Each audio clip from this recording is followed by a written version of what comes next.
tengok berapa ramai orang UMNO dapat. Ramai orang UMNO yang dapat jawatan. Tu saya kata. Kan, sebab tu mereka tak mau letak jawatan dan semua ni yang duk menyalak lebih pun.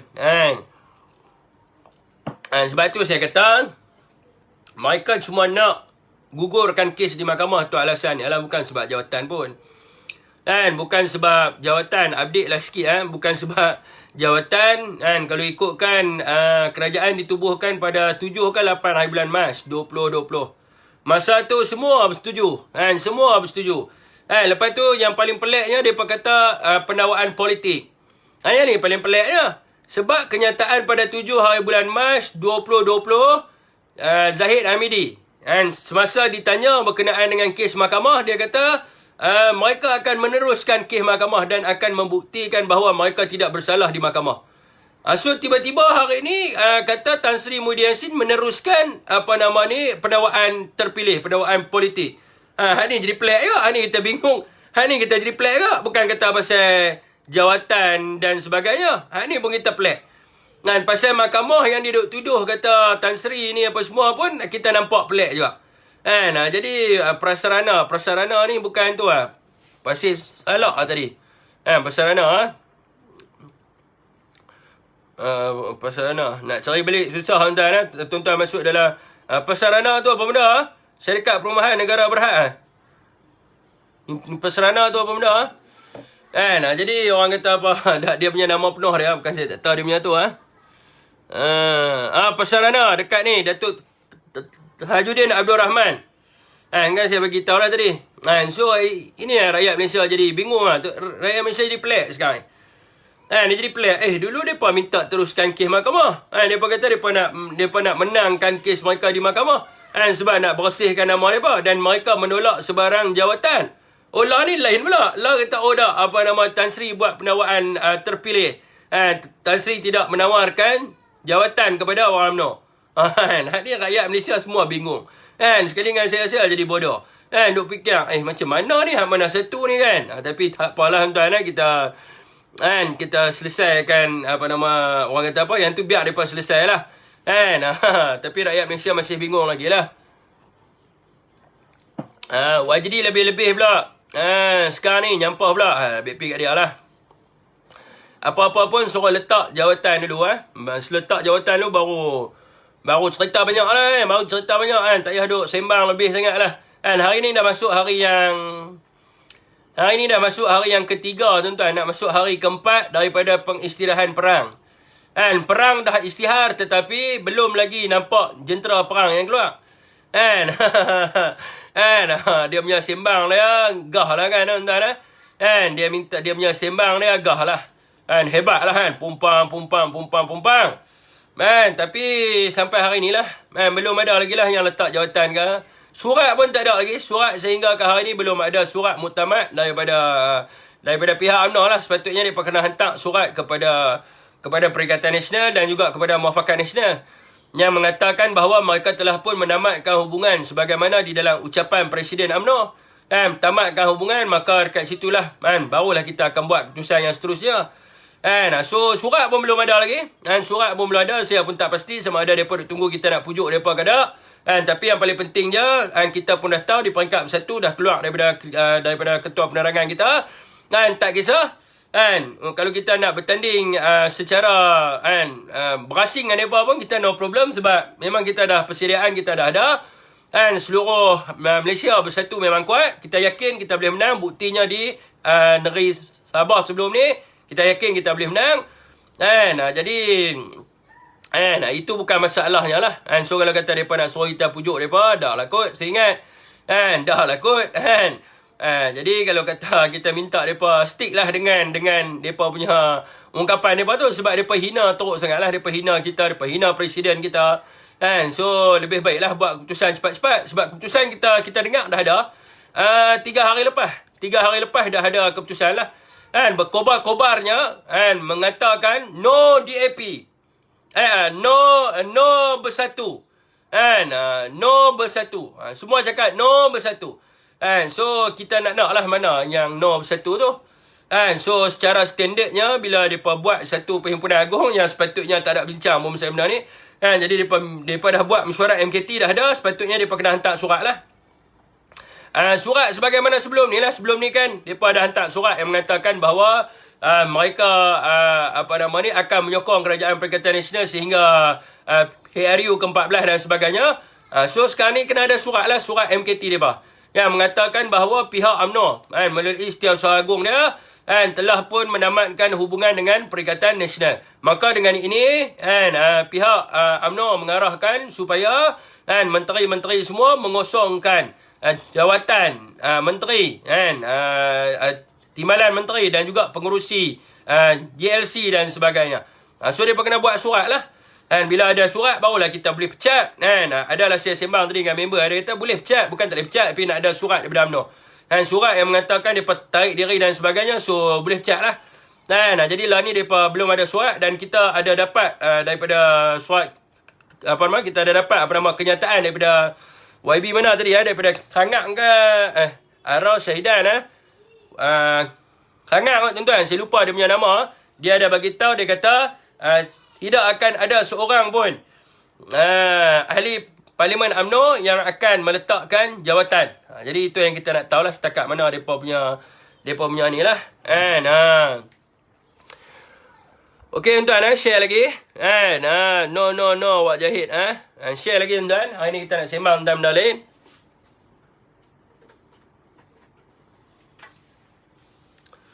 Waalaikumsalam Zahirul Zack.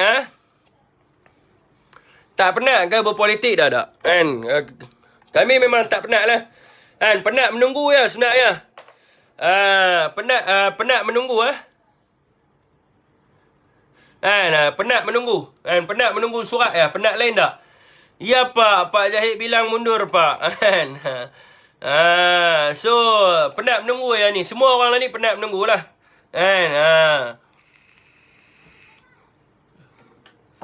Afiq, kata Ismail dia setuju. Ismail punya kata bang kita tak mau dengar lah ni, kita nak tahu daripada Zahid Hamidi. Abang Ahmad Kamal Yusof minta maaf bang. Kita nak tahu Zahid Hamidi. Ismail tak boleh buat apa. Ismail dia punya perjuangan dia dah habis dah sebagai akar umbi. Dia dah menyuarakan, maka dia punya suara pun dah dibuat keputusan. So kita nak keputusan tu lah ni. Kenapa US tak invite PM Malaysia untuk menyertai persidangan iklim sedunia bulan depan? I don't know. Kena tanya US government lah. Tak semestinya dia jemput negara-negara yang mempunyai pengalaman. Mungkin dia jemput juga untuk negara yang belum pernah buat lagi dengan mereka. Kan kita tak tahu lah. Wallahualam lah Joe Biden punya ni. Joe Biden punya orang kata apa? Joe Biden punya helah dia, kita tak tahulah sebab apa tu, kena tanya Joe Biden lah, jangan tanya saya.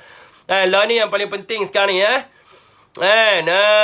sian Presiden UMNO, orang dia sendiri tak nak ikut cakap dia lah. Tu yang kita nak tahu tu, berapa ramai belakang Presiden Wak Jahid. Hari ni kita dengar lagi tuan-tuan, kita dengar lagi daripada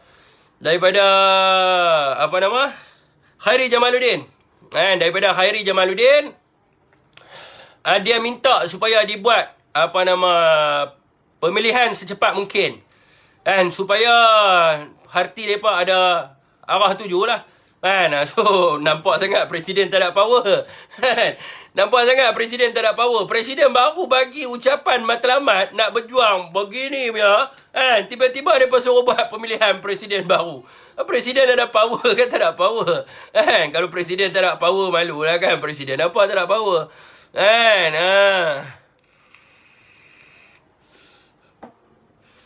Sebab Tan Sri Muhyiddin bukan majoriti. Dia semua parti tidak ada majoriti kecuali DAP. DAP ada 42 kursi. Yang lain semua kursi kecil je lah. So kena ada surat lah. Apa-apa pun ada surat lah. Tidak adil lah. Sebab dia bentuk kerajaan bukan ikut kepada parti. Dia bentuk ikut kepada ahli parlimen. So kita nak tahu lah berapa ahli parlimen yang keluar supaya kita dapat kuat. Ukhuwah Muslimin darurat bodoh. Maknanya anda kata kepada Agong lah bodoh tu. Sebab tiada seorang pun yang boleh mengisytiharkan darurat kecuali Seri Paduka Baginda yang di-Pertuan Agong. Jadi kepada tuan-tuan semua minta screenshot saya lagi hantar dalam grup. Saya mungkin akan buat laporan SKM berkaitan dengan benda ni. Mengelirukan awam-awam dan juga menghina institusi beraja. Kenapa saya cakap begitu? Dan begini adalah apa yang saya merujuk kepada perkara 150. Jadi screenshot Ustaz. Saya tak sempat nak screenshot. Hantar dalam grup. Kita akan buat laporan SKMM. Ambil sekali dengan FB dia sekali ya. Jadi untuk proklamasi darurat, dia ada di bawah perkara 150 pasal 1 dan juga pasal 2. Berkaitan dengan proklamasi darurat. Tidak ada seorang pun yang lain boleh mengisytiharkan darurat. Kecuali Seri Paduka Baginda Yang di-Pertuan Agong. Saya baca yang pertama di dalam perlembagaan. 150 pasal 1 berbunyi, jika yang di-Pertuan Agong berpuas hati bahawa suatu darurat besar sedang berlaku yang menyebabkan keselamatan atau kehidupan ekonomi atau ketenteraman awam di dalam persekutuan atau mana-mana bahagiannya yang terancam, maka Yang di-Pertuan Agong boleh mengeluarkan suatu proklamasi darurat dengan membuat di dalamnya satu pengisytiharan yang bermaksud sedemikian. Maknanya hal puas hati Yang di-Pertuan Agong ini tidak terikat kepada nasihat Perdana Menteri. Sebab apa? Yang pertama pada 22 hari bulan September. Daripada 22 hari bulan September tahun 2020, Perdana Menteri pernah menasihati Yang di-Pertuan Agong untuk mengisytiharkan darurat. Namun yang demikian, hal puas hati Yang di-Pertuan Agong ni termaktub kepada Yang di-Pertuan Agong sendirilah. So Yang di-Pertuan Agong telah memanggil Majlis Raja-Raja Melayu untuk bermesyuarat dan keputusannya adalah darurat tidak dibenarkan pada waktu itulah. So tidak ada pengisytiharan darurat. Maka selepas itu pada bulan Januari, apabila kes meningkat sehingga 3,000 kes, maka Yang di-Pertuan Agong berpuas hati bahawa darurat itu perlu ada. Waalaikumsalam Berulah TV ya. Maka Yang di-Pertuan Agong mengisytiharkan darurat bermula daripada bulan Januari. So member kita tadi dia bagi tahu bahawa yang isytihar darurat ni adalah Perdana Menteri. Perdana Menteri tak boleh isytihar darurat bang. This is law. What is said in law? What said in law is law. What said in law is law itself. Apa yang disebut dalam undang-undang tu adalah undang-undang lah. Kod bahasa Inggeris saya salah, nanti kod ada orang tolong betul ya. Yang keduanya, proklamasi darurat di bawah pasal 1 boleh dikeluarkan sebelum sebenarnya berlaku kejadian yang mengancam keselamatan atau kehidupan ekonomi atau ketenteraman awam di dalam persekutuan atau mana-mana bahagiannya jika Yang di-Pertuan Agong berpuas hati bahawa kejadian semikian hampir benar berlaku. So kita akan buat report lah SKMM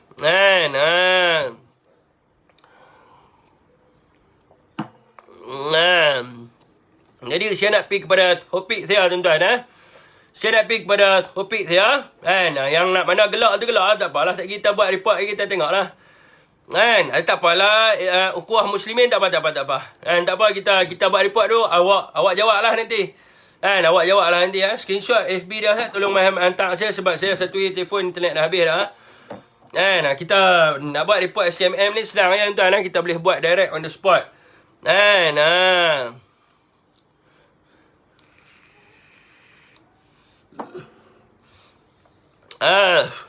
Yang nasihat Agong tu bodoh. Untuk maklumat kamu, Agong tak perlu nak terima semua nasihat. Agong boleh menapis nasihat. Makanya di sini kamu mengembalikan perkataan itu kepada Yang di-Pertuan Agong lah. Sebab Yang di-Pertuan Agong dia bukan bertindak semata-mata atas nasihat. Sebab Yang di-Pertuan Agong ada kuasa dia, ada budi bicara dia, ada hal puas hati dia. Dan so dia tak perlu kata orang nasihat dia, walaupun orang tu bodoh, maka dia kena dengar juga nasihat tersebut. Maka perkataan bodoh itu kamu kembalikan kepada tempat yang tidak sepatutnya. Sebab apa? Yang di-Pertuan Agong walaupun orang yang bodoh nasihat dia, tetapi Yang di-Pertuan Agong boleh menolak nasihat tersebut. Jadi sekiranya kamu mengatakan di sini orang yang nasihat Yang di-Pertuan Agong itu adalah bodoh, maka kamu mengatakan bahawa Yang di-Pertuan Agong menerima nasihat bodoh. Nampak dari situ. Jadi lagi satu kita boleh buat laporan jugalah. Kita boleh buat juga laporan di sini tuan-tuan. Boleh buat juga laporan kerana ni apa ni? Halwa telinga lagu baru kerana dia mengatakan bahawa Yang di-Pertuan Agong menerima mengambil nasihat bodoh. Jadi boleh juga buat laporan itu, tak ada masalah apa. Boleh juga screenshot dua-dua FB dia dan juga dia punya message dia tadi. Jadi sebab Yang di-Pertuan Agong dia boleh berfikiran sendiri. Yang di-Pertuan Agong boleh berfikiran sendiri dan Yang di-Pertuan Agong mempunyai akal fikiran dia yang tersendiri. Dan dia ada Majlis Raja-Raja Melayu untuk berfikir. Jadi Yang di-Pertuan Agong dia tak perlulah nak terima nasihat yang pelik-pelik. Kan? Kan? Okey, tuan, soalan apa lagi? Kan, saya malas nak layan ni, bah. Kan? Apa yang penting kita buat report dulu, dia nak jawab, dia jawab dengan SKMM, dia tak perlu nak jawab dengan kita. Kan, nak jawab, dia jawab dengan SKMM lah. Kenapa dia nak jawab dengan kita? Kita, tugas kita adalah melaporkan sahaja. Kan, saya bukan pegawai menyiasat dan saya juga bukan pegawai mendakwa. Tak perlu jawab dengan saya. Saya rasa benda tu salah, saya buat laporan. Nak jawab, jawab dengan SKMM. Itu saja. Kan, tutup di situ,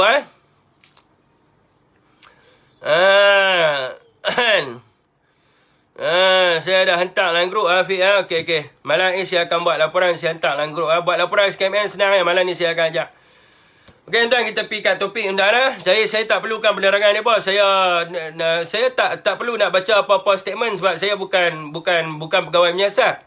Jadi bila saya bukan pegawai menyiasat, kenapa saya nak ambil statement? Kan?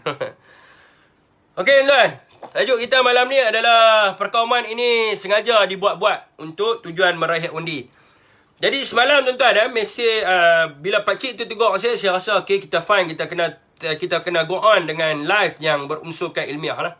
Jadi saya tertarik dengan apa statement yang dibuat oleh pakcik tersebut. Dia kata 222 ahli parlimen ni sebenarnya adalah badut lah. Badut ke apa dia sebut? Badut ke tak silap saya. And so dia ada sebutlah di dalam statement itu, dia ada sebutlah berkaitan dengan discrimination against race and discrimination against religious. And so saya pun pergilah kepada FB pakcik tu. And bila saya pergi kat pakcik tu, FB pakcik tu, saya nampak, oh dia ni orang Pulau Pinang. So, saya tak terkejut, tuan-tuan, sebab dalam Malaysia kita ni, kita ada pelbagai culture. And so, dia punya state culture pun ada juga. Antaranya macam Pulau Pinang, Melaka, Johor Bahru, and mereka punya culture dia lain daripada state-state yang lain. And daripada sudut, orang kata kaum ni. And dia punya, orang kata dia panggil kaum lah kan. Dia punya culture dia lain. Dan saya banyak berhadapan juga di antara mereka-mereka ni, kebanyakannya mereka tak faham. Kan? So mereka tak faham lah. Antaranya contoh, benda ni kita tak berhadapan dengan situasi tu dan kita tak tahu. Ada setengah yang mereka ni adalah mamak ataupun baba nyonya, ataupun sebagainya lah, ataupun peranakan Cina, peranakan India dan sebagainya lah. So, mereka ni dinafikan hak mereka. Lama, tuan, dinafikan hak mereka lah. So, ada juga nenek-nenek moyang mereka ni, macam khususnya macam Pulau Pinang, Melaka, Johor Bahru. Mereka ni kan dulu tempat British punya pejabat kan. So, banyak jugalah pengorbanan mereka yang mereka rasakan tidak dihargai. Daripada orang Cina dengan orang India lah. So, itu bukan hakikat dia lah, tuan-tuan. So, sebelum saya nak cerita lebih lanjut lah. Dia kena tahu juga background saya. Background saya, apa perjuangan saya, apa konsep yang saya bawa. Mungkin dulu orang kata saya bawa Malay supremasi ataupun ketuanan Melayu lah, yang sama macam US punya, make American great again. Saya make Malay great again. Tapi tidak ada lah. Kan konsep dia tu bukanlah perjuangan saya ni berkonsepkan rasialisme. Tetapi kalau kita nak sembang tentang bangsa, mana ada orang yang tak berjuang tentang bangsa. Kalau dia dilahirkan dalam bangsa Cina, dia akan berjuang untuk bangsa dia. Kalau dia lahir dalam bangsa India, dia juga akan berjuang untuk mempertahankan bangsa India. Jadi kalau dia lahir dalam bangsa Melayu, dia akan mempertahankan bangsa Melayu. So benda ni adalah normal lah. Benda ni normal. Yang tak normalnya sekiranya kita berjuang untuk bangsa kita dengan kaedah kita menindas bangsa yang lain. Okey, so saya bagi example, tuan. Sebagai contohnya, dalam kes sekolah vernacular. Sebagai contohnya di dalam kes sekolah vernacular lah. Dalam kes sekolah vernacular, saya punya pandangan berbeza dengan orang lain. Saya punya pandangan, saya kata kita tak sepatutnya hapus sekolah vernacular tu atas dasar lingua franca je. Ataupun atas disudutkan hanya sekadar nama, ataupun bahasa yang digunakan dalam sekolah tu. Sebagai contohnya, sekolah jenis kebangsaan Tamil ataupun sekolah jenis kebangsaan Cina dan sebagainya. So sekarang ni kita nak hapuskan sekolah vernacular. Apa kita nak buat? Kita nak robohkan sekolah tu. Bila kita robohkan sekolah tu, murid-murid sekolah tu kita nak buh tak mana? Kita nak buh dekat mana? Murid-murid sekolah tu.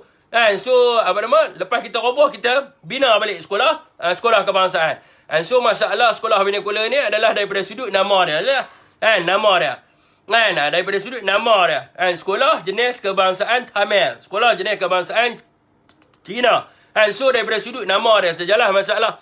So, saya punya pandangan saya, dalam live yang sebelum ni, kita sepatutnya meletakkan guru-guru Melayu di sekolah tu. Pandangan saya tidak perlu nak hapuskan sekolah vernacular, tetapi kita masukkan guru berbangsa Melayu dekat dalam sekolah tu. Sebagai contohnya mungkin kita boleh buh 40% cikgu Melayu dekat sekolah Tamil dan sebagainya. So untuk mengelakkan. Sebab apa? Sebab dalam sekolah kebangsaan, sebab dekat dalam sekolah kebangsaan pun ada cikgu yang berbangsa lain daripada Melayu. So benda ni lah yang kita kena buat dekat sekolah vernacular. Itu example satu yang saya bagilah. Yang kedua perjuangan saya berkaitan dengan Kota Universiti. Benda ni saya pernah bawa pada tahun 2018. Daripada tahun 2018 saya bagi tahu. Kita tidak sepatutnya meletakkan Kota Universiti kepada Cina, India ataupun Melayu. Sebab apa? Sebab Melayu dah ada UiTM. UiTM tu dah tahu dah orang Melayu boleh masuk. So, kita dah ada kota, kita tidak perlu meletakkan kota. Sebab meletakkan kota pendidikan ni adalah seperti British. Sepatutnya kita kena buat rakyat kita bersaing. Untuk kita melahirkan satu generasi yang cerdik, pandai, kita kena biar mereka bersaing. Dan tidak boleh kita letak kota ke atas pendidikan. Sebab apa? Kita akan ambil hak orang lain. Kita akan ambil hak orang lain. Bila kita ambil hak orang lain, itulah yang akan membuatkan orang tu marah. Bila kita ambil hak dia, itulah yang menyebabkan dia marah. Banyak hari ni, orang Cina hari ni yang marah sebab apa? Sebab dia, anak-anak dia cerdik, anak-anak dia pandai dan sebagainya. Tetapi anak-anak dia tak boleh nak masuk universiti. Dia pula nak kena spend duit kat anak dia pergi hantar luar negara dan sebagainya. So, benda ni akan jadi dendam. Bukan semua antara mereka orang senang. Mungkin ada orang susah. So, benda ni akan jadi dendam. So, bila mereka jadi dendam, inilah yang jadi masalah mereka nak balas dendam. Itu yang pertama. Okey. Lepas tu apa lagi saya kata? Saya pernah mengatakan bahawa orang Cina dia bukan nak benda lain. Orang Cina India ni dia kalau dia bukan nak pun tentang hak keistimewaan. Dia bukan nak pun tentang bahasa dan sebagainya. Dia nak pengiktirafan. Sebab berdasarkan pengkajian yang saya buat, depa nak pengiktirafan saja. Bukan kata kita nak iktiraf depa apa kata. Kita nak iktiraf depa ni sebagai rakyat Malaysia. Sebab hari ni orang Cina, kalau kita buka dalam perlembagaan, tidak ada perkataan Cina, tidak ada perkataan India. Sedangkan mereka juga berjuang untuk mereka. Adalah sekejap mereka berjuang. Sekarang ni mereka nak pengiktirafan. Persoalannya, adakah pengiktirafan ke atas bangsa Cina dengan bangsa India ini menggugat hak keistimewaan orang Melayu? Tak. Itu yang mereka nak. Maknanya kita boleh masukkan. Apa makna India? India ni adalah seseorang yang berbangsa India, bercakap dalam bahasa Tamil, berpakaian India dan menganuti agama Hindu. So kita masuk harifan kat situ. Ataupun orang Chinese Cina ni adalah seseorang yang bercakap bahasa Cina, berpakaian seperti orang Cina dan beragama Buddha. Letak di dalam perlembagaan. Adakah dengan meletak perlembagaan ini, adakah dengan meletak kedudukan ini di dalam perlembagaan akan merosakkan hak keistimewaan orang Melayu? Tak. Itu antara yang saya bawa lah 2018. Okey, Abang Antan. Itu background saya lah. Sebuah sedikit saya nak cerita. Saya tak adalah racist sangat macam orang kata. Saya tak adalah racist sangat macam orang nak kata. Jadi, ini yang kita perlu faham. Ni siapa yang RBA banyak sangat duk marah ni? Saya ada sebut tentang berpolitik ke apa ni? Saya tak ada sebut tentang politik apa kan? Apa yang mereka duk marah sangat ni? Ada masalah apa ni? Ustaz tuan, saya nak tanya. Saya nak tanya. Ada masalah apa ni duk bergaduh ni? Ada problem apa ni?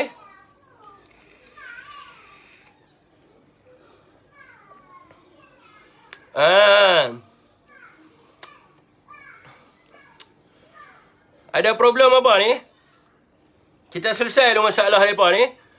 Kalau mereka nak berpolitik, boleh mereka pergi dalam live Esme pun boleh, tak ada masalah apa. Sebab hari ni kita tak cerita tentang tentang politik lebih sangat. Kita nak cerita tentang kedudukan yang menyebabkan ketidakpuasan hati ni. Kalau mereka nak pergi berpolitik, boleh. Mereka masuk dalam live Esme boleh. Live Esme pun ada, live Lobak pun ada.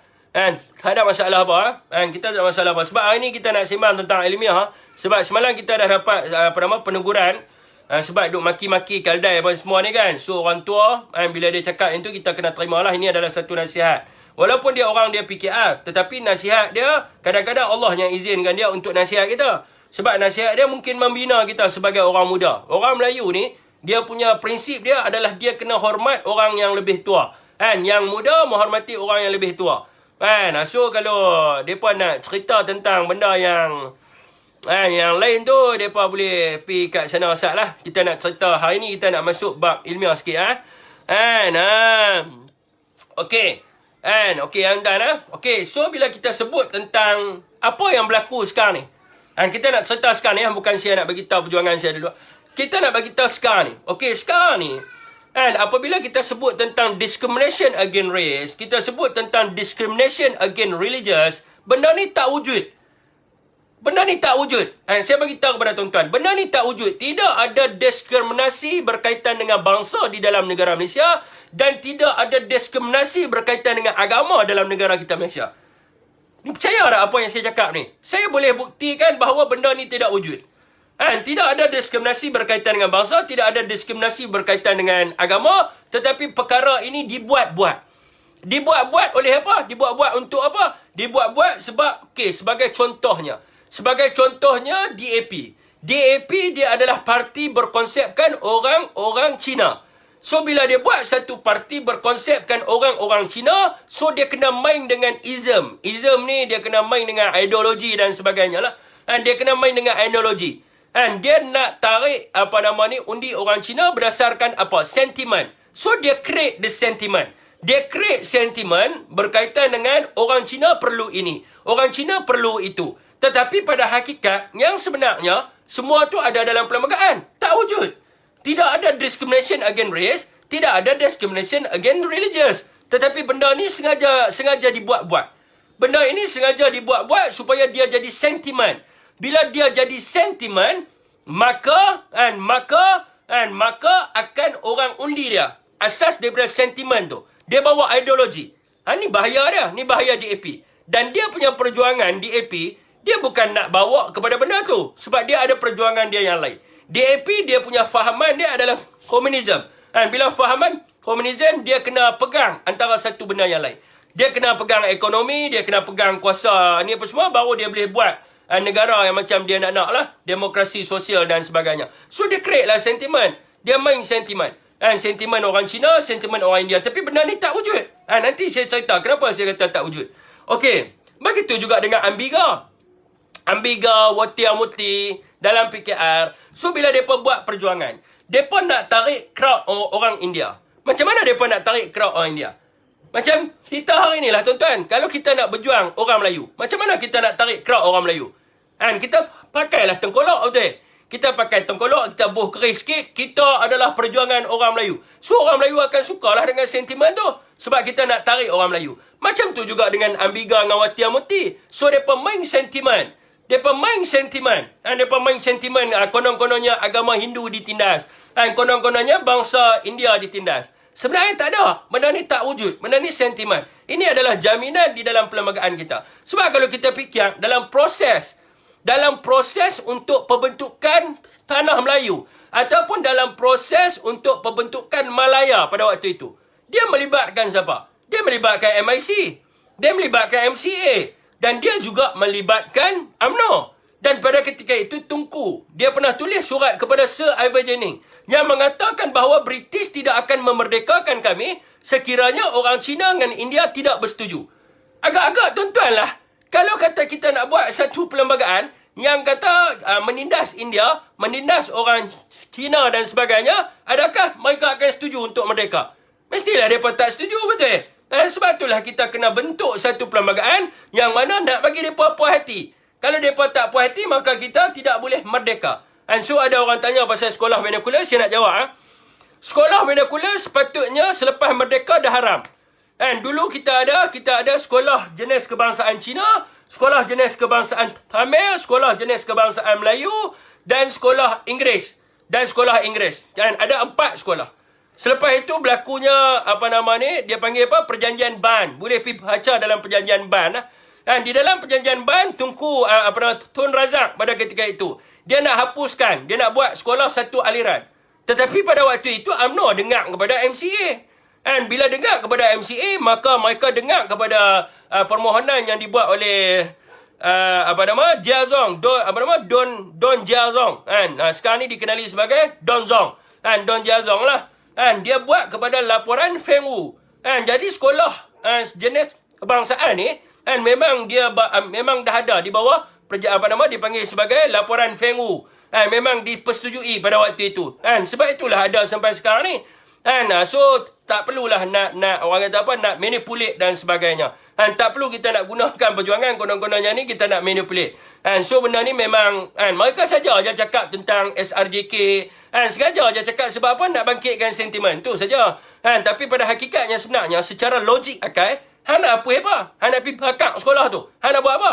Nak buat apa? Okey, kita kata sekarang ni nak sekolah satu aliran. Okey, nak buat apa dengan sekolah tu? Nak hapuskan sekolah vernacular. Nak buat apa? Nak bakar sekolah tu. Nak hapuskan sekolah tu. Macam mana? Habis kuat nak tukar nama sekolah, betul? Habis kuat nak sekiranya lah. Sebagai contoh, sekiranya. Saya bagi contoh apa yang saya sebut tadi. Okey, sekolah jenis kebangsaan Cina. Sekolah jenis kebangsaan Chinese. Bila kita tukar, okey, kita tukar kepada sekolah kebangsaan. Sebagai contohnya sekolah menengah kebangsaan Feng Wu sebagai contohnya lah. So bila kita tukar sekolah menengah kebangsaan Feng Wu, adakah percakapan bahasa di dalam sekolah tu akan bertukar? Adakah cikgu yang mengajar kat sekolah tu akan bertukar? Dah. Dan dia tetap menggunakan cikgu di kalangan orang berbangsa juga. Dan dia cakap dia tetap juga menggunakan language di dalam bahasa perantaraan itu juga. Itu bukan formula dia. Formula dia adalah dengan memasukkan lebih ramai cikgu berbangsa Melayu. Okey tuan-tuan, kat situ habis tuan-tuan.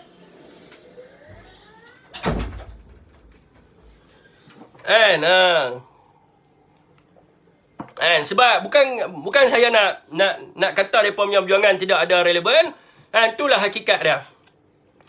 Tuan-tuan, so dekat mana? Kalau dah tukar, tentu kuasa penuh diorang kurang. Dia problem dia lain. Dia problem dia lain. Sekolah vernacular, pergi baca betul-betul dulu.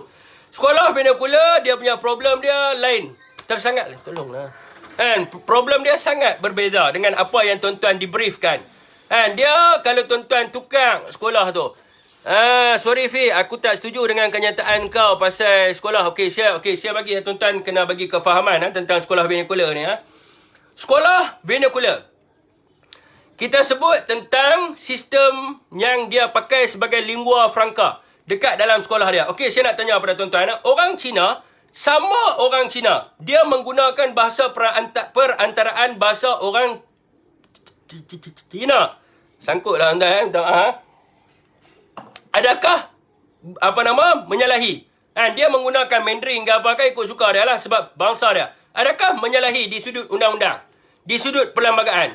Tak salah. Sebab bahasa kebangsaan hanya digunakan bagi tujuan rasmi saja.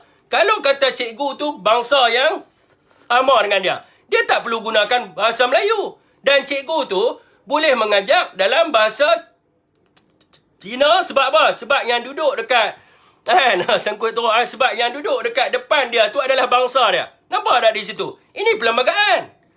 Bahasa kebangsaan digunakan bagi tujuan rasmi, bukan bahasa perantaraan. Sekolah vernacular ni, dia punya lingua franca dia. Kalau cikgu bangsa Cina, mestilah dia ajak di dalam bahasa dia. Nampak tak? Itu masalah dia yang orang tak faham. Sebab tu saya kata, sekolah vernacular ni nak buat apa? Nak suruh pergi hancur dengan sekolah tu. Nak suruh pergi tukar nama sekolah tu. No point. Sebab dia punya guru-guru dia masih lagi orang Cina. Dia punya ni masih lagi. Okey, sekarang ni kita nak sebut. Dia mudah aja. Dia mudah aja. Kita kena buat. Orang Melayu pun boleh mengajar kat situ. Dekat sekolah kebangsaan pun kita kena campur. Sebab bila kita sebut tentang Malaysia, kita kena campur. Sekolah kebangsaan pun ada cikgu bangsa Cina, bahasa India dan sebagainya. Sekolah vernacular pun sama. Kalau tak campur, kalau tukar nama sekolah, kalau tukar saja nama sekolah, sistem tu tetap sama juga. Tak semua anak saya sekolah Cina. Kalau tukar, tak, saya faham lah anak tuan sekolah Cina, tapi majoritinya, bila dia seorang berbangsa Cina, kalau dia cakap dengan relatif susah nak sebut Cina. Ya, minta maaf lah tuan. Biasalah orang OKU macam saya. Bila dia orang berbangsa Cina, dia cakap bahasa Cina dengan orang yang lain, adakah salah? Dia orang berbangsa Cina. Okey, saya buka perlembagaan. Tuan-tuan kena fahami perkara 152.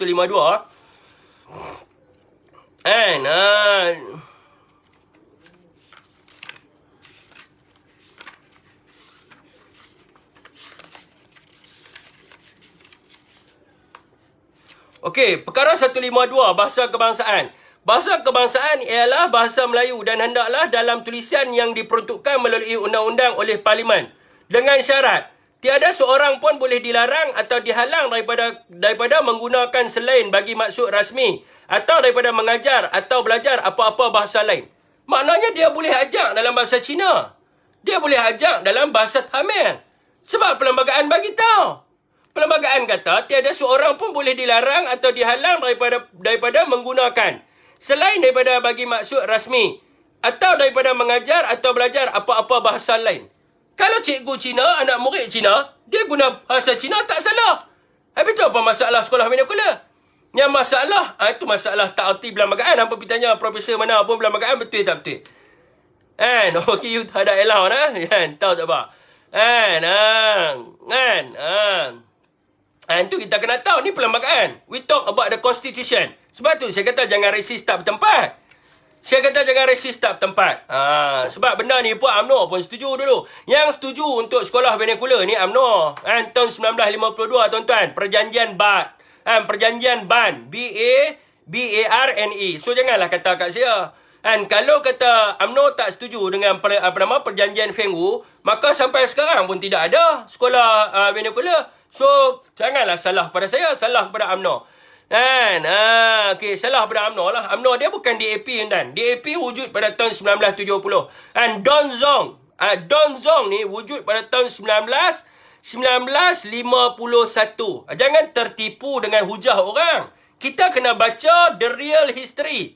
Bukan orang cerita kat saya. Don Zong ini wujud pada tahun 1951. Bergabung dengan MCA. Sebab MCA politik, dia pendidikan. Di dalam gabungan yang dipanggil sebagai gabungan 3. Untuk apa? Untuk menjaga guru-guru Cina, pendidikan Cina dan politik bangsa Cina. Dan pada ketika itu diluluskan pada tahun 1952. Laporan Feng Wu yang menyebabkan sehingga sekarang ni ada sekolah vernacular. So, kenapa nak mainkan isu ni? Konon-kononnya orang lain pula yang buat tentang sekolah vernacular. Benda ni telah diluluskan sebelum merdeka. Benda ni diluluskan tetapi tidak diceritakan. Mana ada orang nak cerita? Dia sebab macam saya katalah nak main dengan perception. Supaya apa? Supaya orang sokong dia. So, dia mainlah dengan persepsi. Dia mainlah dengan bangsa Cina, bangsa Melayu. Benda ni akan merosakkan kita orang Malaysia. Dulu kan sama. Tuan tak erti yang kena pergi belajar sejarah dulu. Okey, tuan, saya nak teruskan. Baca sejarah balik. Betul tak Abu Hafiz? Tu pasal dia. Pergi baca dulu baru tahu. Yang luluskan MC. Yang luluskan adalah UMNO. UMNO Parti Keramat Melayu. Parti Keramat Melayu. Luluskan sekolah vernacular. Lepas tu nak salahkan orang lain. Lepas tu nak kata, kita mesti lawan tentang sekolah vernacular. Kepala toya hamba. Jangan main dengan persepsi.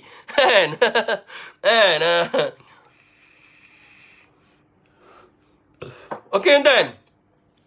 Sebab kalau saya layan ni apa? Kalau saya layan ni apa? Selepas mereka baru nama sekolah kebangsaan. Dia ada banyak sekolah kan.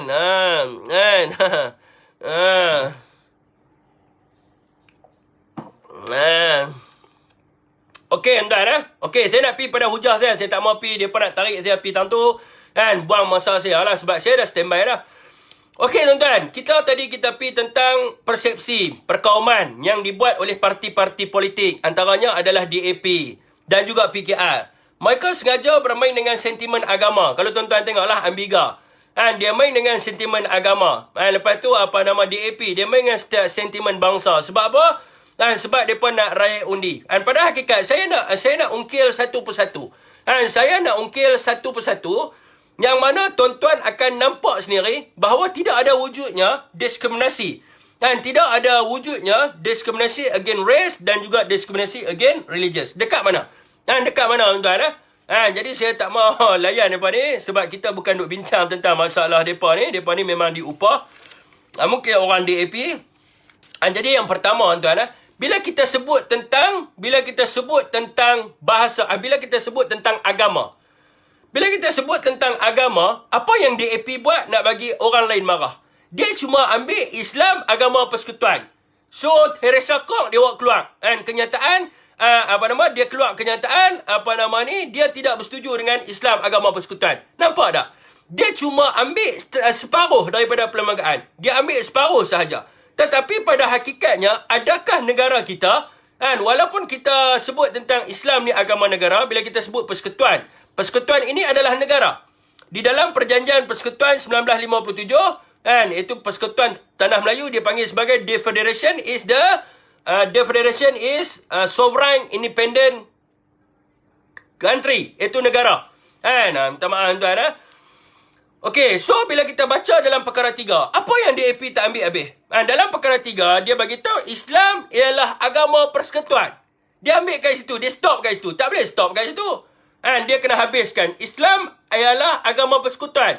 Tetapi agama-agama lain boleh diamalkan dengan aman dan damai di mana-mana bahagian persekutuan.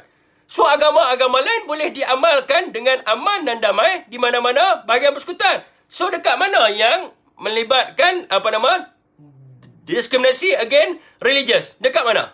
Tidak ada. So, istilah diskriminasi against religious ni tidak ada. Okey, dekat mana lagi sokongan? Bila kita sebut tentang equality daripada sudut religious ataupun hak kebebasan, the freedom of religious. Bila kita sebut tentang the freedom of religious tak perlu buat dokumentasi sebab ada dalam perlembagaan. Yang kita heran, kenapa DAP, kenapa Ambiga nak bawa tentang the freedom of religious? Kenapa? Ustaz, saya nak blok Ustaz Rizal Ramli ni tuan. Ni orang DAP ni.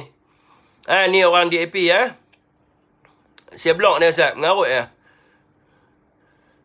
Okey sebab saya tengok tuan-tuan duk layan dia. Saya tak mahu tuan-tuan nak layan orang yang nak publicity dalam Facebook. Saya tak guna.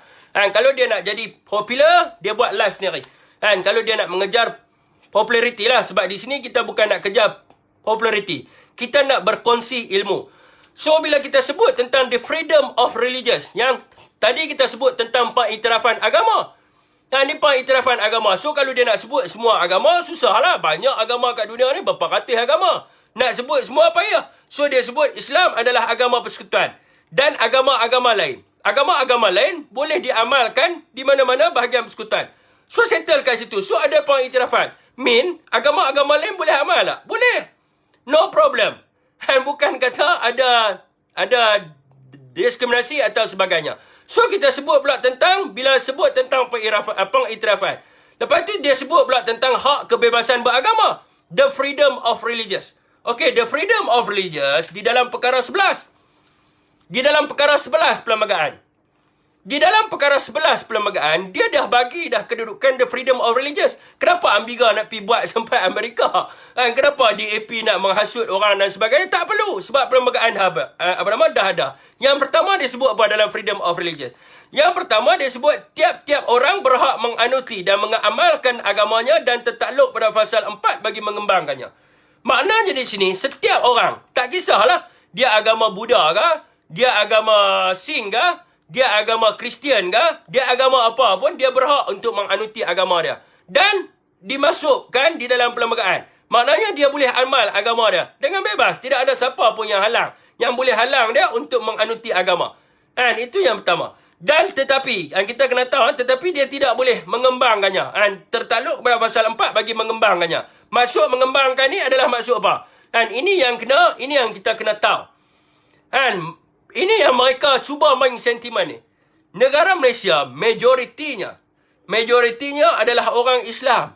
Sekiranya orang bukan Islam nak pi masuk dekat tempat orang Islam, nak pi buat dakwah agama lain, agak-agak apa akan berlaku kat dia? Maka akan berlaku pembunuhan ataupun pergaduhan dan sebagainya. Bukti kat mana? Bukti banyak negara yang ada, sebagai contohnya di Uyghur, China. Apabila orang Islam nak dakwah pada orang Cina, apa jadi? Mereka kena bunuh habis. Bila orang Islam nak dakwah dekat orang Buddha, apa jadi? Bergaduh, kena bunuh dan sebagainya, perang dan sebagainya. Apa berlaku dekat India di bawah Modi? Apabila majoriti orang Hindu, orang Islam nak pergi dakwah kat orang Hindu, apa berlaku? Bergaduh, pembunuhan, macam-macam lah. Macam-macam benda yang berlaku. So sebab itulah dalam perlembagaan dia tidak benarkan orang yang bukan beragama Islam ni dia nak pergi dakwah agama dia. Tak boleh. Sebab kita nak jaga ketenteraman awam. Kalau kata kita langgar benda ni, dia akan jadi, ni sebagai contoh, saya bagi satu contoh. Seorang padri masuk pergi dekat tempat orang Islam, apa akan jadi? Apa akan jadi? Bergaduh betul, perang. Okey, so mereka kata apa? Mereka ambil sentimen. Mereka kata zakir naik. Okey, saya nak bagi contoh. Zakir naik, dia bukan dakwah agama lain. Tak. Dia berdakwah adalah Islam adalah agama yang benar. So, dia berdakwah untuk siapa? Dia berdakwah untuk orang Islam. Dia cerita kat orang Islam. The problem is, mereka menyalahkan Dr. Zakir Naik, tetapi mereka tak lihat kepada orang yang tanya soalan. Kalau orang yang pi tu, orang bukan Islam, pi tanya soalan kat orang Islam. Hak mana salah? Orang tanya soalan ke orang yang menjawab soalan? Orang yang tanya soalan lah, betul? Yang hampir tanya soalan kat Zakir Naik kenapa? Betul? Itu masalah dia, sama juga. Hang boleh pergi tanya dekat hang punya padri. Hang boleh pergi tanya dekat hang punya pandit dan sebagainya. Kenapa hang nak pergi tanya dekat Zakir Naik? This is the problem. Hang marah orang yang jawab soalan, tapi hang tak tengok orang yang mengajukan soalan. Ini yang pertama. Ini yang pertama lah. Itu yang kita kena tahu. Okey, yang kedua. DAP sering kata. DAP bagi tahu orang bukan Islam kena bayar zakat untuk orang Islam. DAP kata orang Cina, orang India, mereka punya duit diambil. Diambil untuk apa? Untuk dibagi kepada orang Islam. Benda ni salah. Tak ada istilah tu. Tak boleh kutip zakat kat orang bukan Islam. Dan orang bukan Islam juga tak boleh kutip duit dekat orang Islam. Dalam Perlembagaan Perkara 2, di dalam Perlembagaan Perkara 11 Fasal 2, dia sebut bahawa tiada seorang pun boleh dipaksa membayar apa-apa cukai yang hasilnya diuntukkan khas kesemuanya atau sebahagiannya bagi maksud sesuatu agama selain pada agamanya sendiri. Tak boleh. Tak boleh. Maknanya orang Islam tak boleh, orang bukan Islam kita tak boleh zakat dia. Orang Islam kita tak boleh zakat dia. Dan orang bukan Islam juga dia tak boleh kutip apa-apa duit dekat kita untuk bagi tujuan agama dia. Nampak tak? Ini apa nama yang diterapkan. The freedom of religious. Benda ni ada dalam perlembagaan. Benda ni ada dalam perlembagaan. Bukan tak ada dalam perlembagaan. So, apa yang DAP cakap? Tu saya kata, apa yang DAP cakap ni? DAP dia buat persepsi. Dia buat persepsi, dia nak bagi orang Cina, orang Melayu, orang India gaduh. Sebab apa? Dia nak dapat undi pada Cina, India. Dia buatlah persepsi, tapi bila kita fikir, mana boleh kita kutip zakat kat orang Cina? Mana kita boleh kutip zakat dekat orang Cina? Tak boleh, betul? Mana kita boleh kutip zakat dekat orang India? Ni saya minta tolong tuan-tuan, audien yang ada kat sini. Saya tak pernah mengeluarkan perkataan Hindu paria ke apakah kepada orang berbahasa India. So, jangan kita keluarkan perkataan tu lah. Sebab diri saya sendiri, saya tak pernah keluar perkataan tu. Sebab kedudukan perkara tu adalah, kedudukan perkara itu kita letakkan, orang ni adalah hasta yang paling hina sehina-hina manusia. So, saya rasa tak sesuai. Okey, tuan-tuan. Okey. Itu yang berkaitan dengan zakat. DAP selalu urat. Dekat dalam ceramah kempen kan. Di dalam ceramah kempen dan sebagainya. DAP setiap kali ceramah kempen pilihan raya dia akan bagi tahu. Dia akan kata orang Islam ambil duit orang bukan Islam dan sebagainya untuk bina masjid lah, macam-macam lah dia kata. Okey, yang ketiga. Yang ketiga tuan, di dalam perkara 11 pasal ketiga. Tiap-tiap kumpulan agama berhak. Apa hak dia? Mika keluar.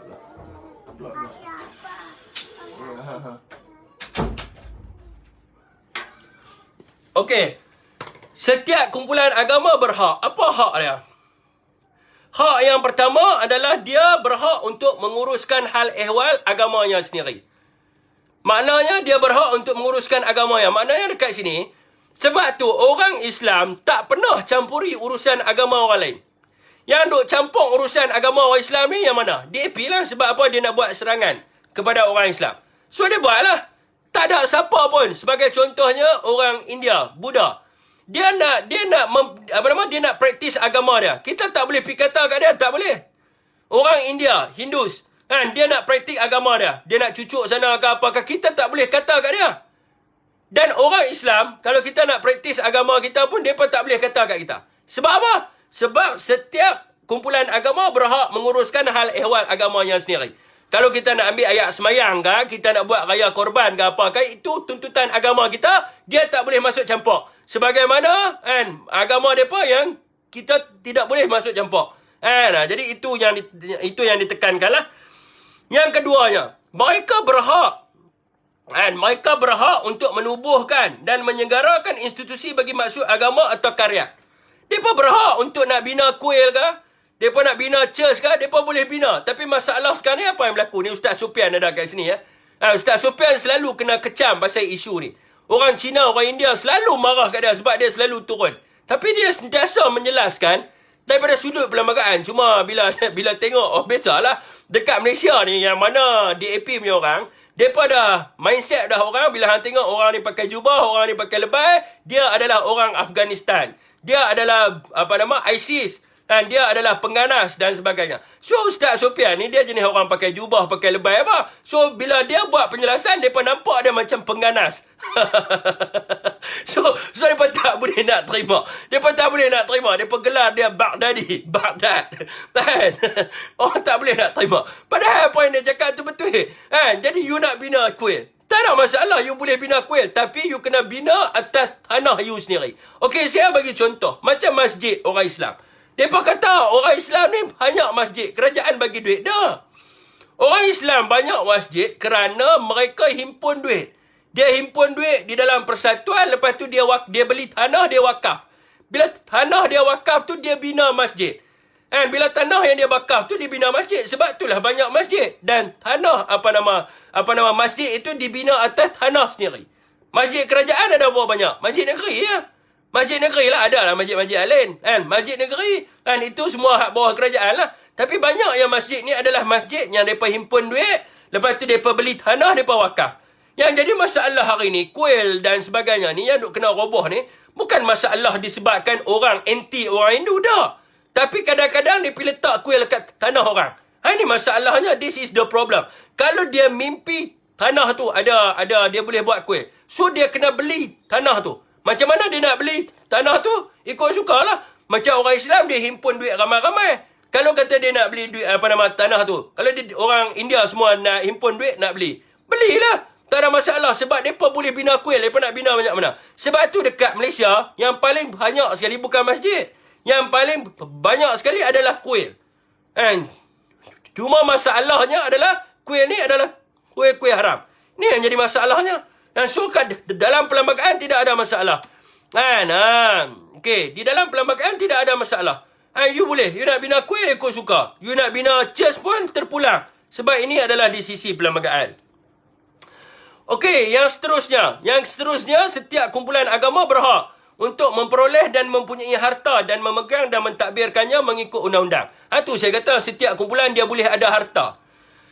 Dia boleh ada harta, dia boleh beli tanah kuil. Dia boleh beli tanah dan sebagainya untuk dia jadikan sebagai kuil dan sebagainya. Ini terlindung di dalam perlembagaan. Dan dia boleh, ada harta. Dia boleh ada harta dan sebagainya. Okey. Yang keempat, tuan. Yang keempat lah. Di bawah pasal keempat, perkara yang sama. Dia sebut undang-undang negeri dan berkenaan dengan wilayah-wilayah Persekutuan Kuala Lumpur, Labuan dan Putrajaya. Undang-undang persekutuan boleh mengawal atau menyekat perkembangan apa-apa doktrin atau kepercayaan di kalangan orang yang menganuti agama Islam. Ini yang jadi masalah. Ini bukan masalah. Ini yang menjadi asasnya. Maknanya tidak boleh ada penyebaran Macam saya cerita tadi lah. Tak boleh nak sebab kepada orang Islam. Sebab apa? Dan orang Islam juga tidak dibenarkan untuk keluar daripada agama dia. Sebab apa? Sebab dia akan jadi macam negara-negara lain. Sebagai contoh negara India, Uyghur. Adakah kita nak negara kita perang? Perang agama. Perang agama macam perang salib, macam perang Napoleon dan sebagainya. Semua tu perang atas dasar agama. Adakah rakyat Malaysia nak perang atas dasar agama ataupun nak duduk secara aman dan damai? Kalau nak duduk secara aman, maknanya jangan sentuh. Bab ni jangan sentuh. Kita tak perlu nak pergi sebarkan agama kita kepada orang yang beragama Islam. Tidak perlu. Tidak perlu. Jadi itulah yang disebut dalam perkara yang keempat. Dan saya rasa benda ni tidak ada masalah pun. Kita boleh hidup berpuluh tahun. Yang kelima, dalam pasal yang kelima di bawah perkara 11, perkara ini tidaklah membenarkan apa-apa perbuatan yang berlawanan dengan mana-mana undang-undang am yang berhubungan dengan ketenteraman awam, kesihatan awam dan juga prinsip moral atau prinsip moral. Itu tuan-tuan perlu tahu itu adalah daripada sudut agama. So no problem, tidak ada apa-apa masalah. So dekat mana yang kata discrimination? Bila saya sebut semalam di mana wujudnya diskriminasi against race? Dekat mana? Discrimination against race. Discrimination against religious. Ataupun tidak ada freedom of religious. Dekat mana? Itu yang kita nak tahu mana? Sebab perlembagaan kita praktis benda tu. Dan benda tu sebenarnya tidak ada masalah pun. Yang main sentimen ni adalah orang PKR dan juga DAP saja. Sebab benda ni tidak ada masalah. Okey, daripada sudut pula race. Okey, ini sebenarnya yang mereka tak faham. Ini dimain-mainkan oleh DAP dan juga ada setengah orang lah. Sekejap tuan-tuan, saya ambil nafas dulu. Saya ambil nafas dulu, suara tak ada ni.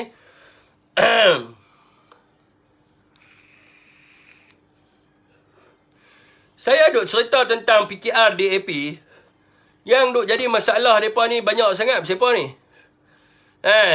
Kalau tak suka pergi berambut orang tak suruh hampa masuk dalam ni pun. Saya kadang-kadang sedih tuan, sedih sebab apa?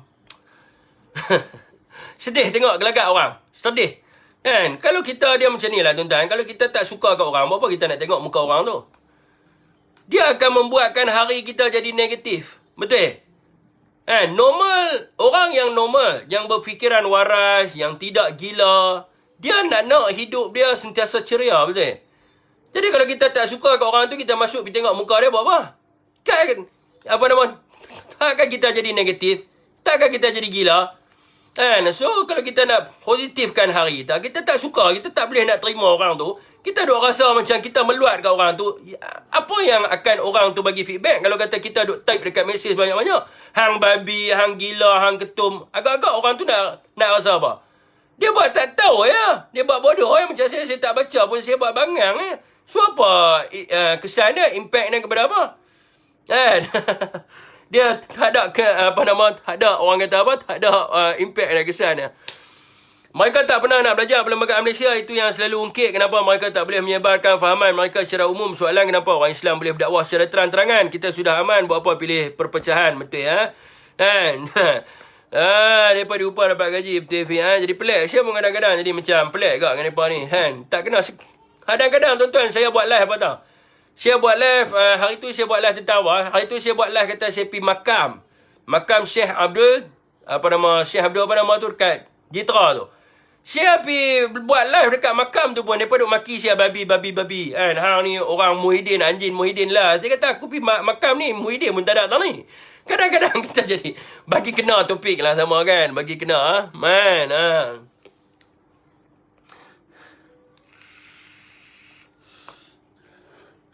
Tuan-tuan saya suara dia jadi sangkut tau ni.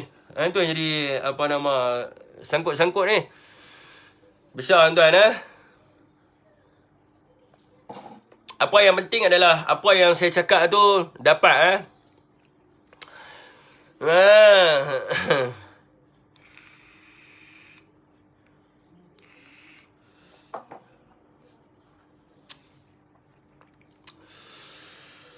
Okey. Yang keduanya adalah tentang diskriminasi against race. Diskriminasi terhadap bangsa. Okey tuan-tuan, saya nak cerita. Ketuanan Melayu, bahasa Melayu dan sebagainya adalah orang kata apa? Identity. Dia identity. Sebagai contohnya negara China. Negara China dia identity China. Maknanya dia menunjukkan bahawa identiti. Negara itu kaum asalnya adalah orang Cina. Kaum asal lah. Setiap negara dia ada kaum asal dia, betul. Orang Itali. Itali itu apa sebab? Bangsa Itali, betul. Apa nama Greece. Apa nama Romanian. Romanian Greco lah. Greece. Asal dia lulah apa nama. Tak saya lupa. Tapi Greece lah. Bangsa. Dia menunjukkan bangsa Greece. Macam tu juga dengan Arab. Dia bagi tahu kaum asal di situ adalah Arab. Rusia. Lady of Catherine Grey. Jadi dia pun menunjukkan apa? Bangsa. Bangsa Rusia. Walaupun Lady of Catherine Grey adalah orang Greece. Orang Greece. So dia nak bagi tahu kata Rusia. Dia bubuhlah bangsa Rusia. So nama negara semua ni adalah dia berkonsepkan kepada identiti. Yang saya herannya apa masalah dengan identiti? Kaum asal. Kaum asal adalah orang Melayu lah. So apa masalah kat situ? So kita tanya dia, apa masalah dengan hak istimewa orang Melayu? Tak boleh hak orang, saya kata cuba you terang kat saya apa makna hak istimewa orang Melayu. Dia pun tak tahu ni sekarang ni mau terang sama you dengar. Ini semua identiti. Kita duk terang lama dah, dia identiti. Dia nak bagi pengiktirafan kepada kaum asal, kaum yang mula-mula duduk di sini. Kaum yang mula-mula, dia sama juga macam India. Tukarlah. Tukar negara India tu bubuh nama lain. Boleh. Bubuh nama yang tidak bercirikan bangsa. Dia mesti tak boleh bubuh punya. Macam Jepun, tukarlah. Kenapa dia tak boleh tukar? Sebab dia nak tunjukkan identiti. Di sinilah wujudnya bangsa dia, Pak. Macam tu lah jugalah dengan Malay ni, yang sebut tentang Melayu ni. So ni identiti saja, tidak ada lebih daripada tu pun. Tidak ada lebih. Tidak ada diskriminasi. Tidak ada daripada sudut tidak ada daripada sudut nak kata nak discriminate lain-lain bangsa, tidak ada. Hanya identiti. Takkanlah hanya kerana identiti. Takkanlah kita nak kena buang identiti tu. Habis tu nak buang identiti, orang Melayu nak panggil apa? Nak panggil orang Melayu sebagai apa? Macam orang Cina, kita boleh panggil mereka orang Cina. Sebab apa? Takrifan Cina ni adalah seseorang yang asalnya daripada benua, daripada tanah besar Cina. So dia orang Cina, orang India. Kita boleh panggil dia orang India. Sebab apa? Sebab orang India ni tafsiran dia adalah orang yang asalnya daripada benua India. Habis tu orang Melayu? Orang Melayu nak wujud tak mana? Orang Melayu nak wujud tak mana? Tidak wujud orang Melayu. Nak buat tak mana? Tak boleh lah, dia mesti ada identiti dia. Orang Melayu bukan Rohingya. Orang Melayu dia mesti ada identiti dia. So inilah identiti dia, tak ada masalah apa. So bila kita sebut tentang diskriminasi, adalah depa DAP duk kata orang India banyak kena kes orang ni. Itu semua diskriminasi. Itu semua adalah persepsi. Sebab daripada sudut undang-undang perkara 8. Perkara 8 dia bagi tahu apa? Semua orang adalah sama rata di sisi undang-undang dan berhak mendapat perlindungan yang sama rata di sisi undang-undang. So tidak ada masalah kata discriminate. Orang India kena undang-undang, orang Melayu tak kena undang-undang. Tak, bohong. Orang Cina tak kena undang-undang. Orang Cina kena undang-undang, orang Melayu tak kena undang-undang. Ni semua bohong. Bohong semua ni. Sebab tidak boleh discriminate berdasarkan undang-undang. Dan juga tengok di sini tidak boleh ada diskriminasi terhadap warga negara semata-mata atas alasan agama, ras, keturunan, tempat lahir atau jantina dalam mana-mana undang-undang atau dalam perlantikan kepada apa-apa jawatan atau pekerjaan di bawah sesuatu pihak berkuasa awal. So kalau dia nak masuk kerja kerajaan, boleh tak nak kata kerja kerajaan untuk orang Melayu saja? Tak boleh. Sebab apa? Tidak boleh diskriminate. Tak boleh diskriminate. Kena boleh. Kena mereka juga boleh menjawat jawatan di dalam pihak berkuasa awam dan juga memegang harta dan menjalankan pertukangan, perniagaan, profesion, kerjaya ataupun pekerjaan. Tak boleh diskriminate. So mana yang DAP cakap yang Amiga tu cakap ni? Itu yang pertama lah di dalam perkara 8. Lepas tu di dalam perkara berkenaan dengan hak bersuara. Di dalam perkara 10, kebebasan bercakap, berhimpun dan berpersatuan. Tertakluk kepada pasal 2, 3 dan 4. Tiap-tiap warga negara berhak kepada kebebasan bercakap dan bersuara. Kita kira lah dia Gagap ke, dia Cina ke, dia India ke. Dia boleh cakap selagi dia boleh bercakap. Dia bebas bercakap. Dan yang keduanya adalah semua warga negara berhak untuk berhimpun secara aman tanpa senjata. Yang ketiganya, semua warga negara berhak untuk membentuk persatuan. So, dekat mana masalahnya? Tidak ada masalah, dia ada hak untuk bersuara. Dia terlindung daripada sudut undang-undang. Dia boleh kerja. Dia nak buka syarikat, profesion, tukangan apa semua. Tidak boleh ada diskriminasi ke atas dia. Lepas tu apa lagi? Hak berkenaan dengan pendidikan. Hak berkenaan dengan pendidikan, dia dapat juga. Tidak boleh diskriminasi terhadap mana-mana warga negara semata-mata atas alasan agama, ras, keturunan ataupun tempat lahir berkaitan dengan hak berkenaan dengan pendidikan. So, semua dekat dalam perlembagaan dah ada. Cuma berkaitan dengan hak keistimewaan. Hak keistimewaan orang Melayu. Nak identiti orang Melayu. Hak keistimewaan anak negeri Sabah dan Sarawak untuk mengekalkan identiti orang Sabah dan juga Sarawak. So, tidak ada masalah kat sini. So, dekat mana wujudnya? Sebab tu saya kata ni semua adalah persepsi. Persepsi yang sengaja dibina. Dia nak buat ideologi. Dia nak dapat undi. Bila kita nak kempen. Kita nak kempen ni tuan-tuan. Saya nak kempen. Macam saya tak kempen lah. Saya lebih pada luahkan isi hati saya. Saya ordinary citizen. Saya tak berat belah parti mana ke apa ke tak. Walaupun saya orang bersatu. Terang-terang saya gambar saya bersatu. Tetapi saya masih lagi neutral di dalam membuat sesuatu benda. Cuma kalau UMNO saya panggil mereka Kaldai, Tim Zahid Hamidi. Hal lain tak Kaldai. So saya neutral di dalam pertimbangan atas sesuatu perkara lah. Jadi orang kata apa, bila kita nak buat bila depa nak buat lah, nak kempen, depa mesti nak dapatkan sokongan. Macam mana depa nak create sokongan? Bila kita create tentang sokongan, bila kita sebut tentang sokongan, dia mestilah kena ada interest. Macam mana orang interest kat depa? Dia nak buat macam mana bagi interest? Yang pertama mesti dia semai ideologi. Ideologi perjuangan apa dia nak bawa? Dia nak bawa apa? Dia sebut je tentang nasionalisme. Dia sebut je tentang demokratik dan sebagainya. Tetapi terang-terang dia bawa rasialisme. Dia bawa rasialisme. Sebab apa? Kita kena tengok DAP dia nak dapat undi siapa? DAP nak dapat undi Cina, dia nak dapat undi India. So dia create lah. Dia create ideologi macam tu, perjuangan rasialisme. Jadi dia buatlah bagi lepas tu dia create lah bila dia dah buat ideologi. Bila dia dah buat grand design, apa benda dia nak buat lagi? Dia mesti kena terapkan persepsi. Persepsi ni dia nak membangkitkan perjuangan punya semangat. Dia buatlah. Kita orang Cina mesti berjuang untuk mempertahankan hak kita. Sedangkan hak orang Cina dah ada dalam perlembagaan. Lepas tu dia abang lah. Dia kata kita orang India kena berjuang mempertahankan hak kita daripada sudut pendidikan dan sebagainya. So, orang akan marah lah, berjuang lah. Jadi dia create perception. Itu saja untuk dia dapatkan undi. Itu yang saya kata kena tengok betul-betul. Sebab tu kita kena tengok kepada ideologi perjuangan dan sebagainya. Macam tu juga dengan Parti Melayu dan sebagainya ni. Ini benda yang kita sebut neutral lah tuan-tuan.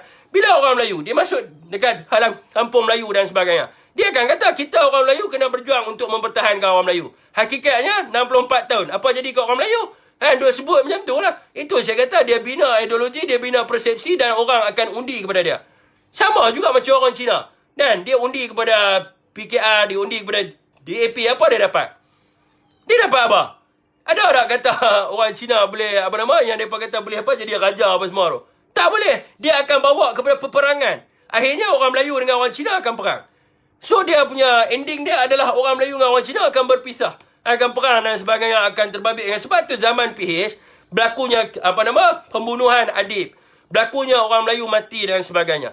Sebab tu berlaku macam tu. Dan pada tragedi 13 Mei 1969, apa berlaku? 9,000 orang mati. Sebab apa? Sebab benda ni lah. So benda ni yang kita nak kena tahu. Sebab apa benda yang mereka buat sekarang ni, semuanya tidak ada. Tidak ada di dalam perlembagaan dan sengaja dibuat-buat. Dan kita kena tahu DAP. Apa asas perjuangan DAP? DAP ini dia adalah perjuangan, dia asas dia perjuangan PAP. Apa perjuangan dia, Pak? Apa perjuangan peti PAP? Mereka nak menubuhkan sebuah negara republik yang mana mereka menjadi pemerintah. Mereka ni jadi pemerintah. Apa-apa mereka lah, macam dengan Singapura lah. Mereka nak jadi pemerintah supaya mereka boleh keuntungan dan sebagainya. Jadi ideologi yang mereka guna itulah Malaysian for Malaysian, sebelum tu Asian for Asian. So itulah ideologi yang mereka serah. So mereka akan buat apa saja untuk mencapai kehendak mereka tu. Sebab tu dekat Pulau Pinang, mereka beli kereta Merc 700 juta apa semua. Mereka bukan kira dah. Yang kaya adalah dia punya kroni dia saja. Itulah perjuangan mereka. Macam tu juga dengan Anwar Ibrahim. PKR ditubuhkan untuk apa? PKR tak boleh nak nafikan. PKR bukan ditubuhkan untuk membela nasib rakyat. Nak bohong apa? Saya pun heran. Hari ni orang nak kata PKR ditubuhkan untuk membela nasib rakyat. Saya pun pening. Orang lama-lama pun ada. Saya waktu tu umur saya 8 tahun. Pada tahun 1998. Lahir tahun 1991. Umur saya 1998, 8 tahun. Tapi saya umur 8 tahun tu lebih cerdik daripada orang umur 40 tu. Sebab apa? Kita seluruh Malaysia tahu PKR ditubuhkan untuk apa? PKR ditubuhkan untuk nak bela Anwar Ibrahim. Bukan nak bela rakyat Malaysia. Nak bela, nak bagi tahu. Kata Anwar Ibrahim ni tak bersalah dalam liwat. Anwar Ibrahim kena naya dengan Mahathir Mohamad. Tu asasnya. PKR ditubuhkan adalah yang duduk semua tu adalah pengikut-pengikut Anwar Ibrahim. Pengikut-pengikut Anwar Ibrahim yang mendokong perjuangan Anwar Ibrahim, yang kata Anwar Ibrahim tak bersalah dan sebagainya. Itu asas penubuhan bukan kata dia asas nak jaga rakyat Malaysia, ekonomi apa semua. Bohong baru. Saya waktu tu umur saya 8 tahun ingui duduk neleh kat tepi, tapi saya boleh cerdik pada orang umur 40 tahun. Tak tahu, tak payah cakap lah. Okey lah ni saya nak tanya, sebab apa Anwar Ibrahim menubuhkan parti tu? Saya nak tanya, sebab apa dia tubuhkan? Cerita kat saya. Sebab apa Anwar Ibrahim menubuhkan parti PKR? Cerita kat saya. Sebab apa Anwar Ibrahim menubuhkan parti PKR? Bagi tahu saya.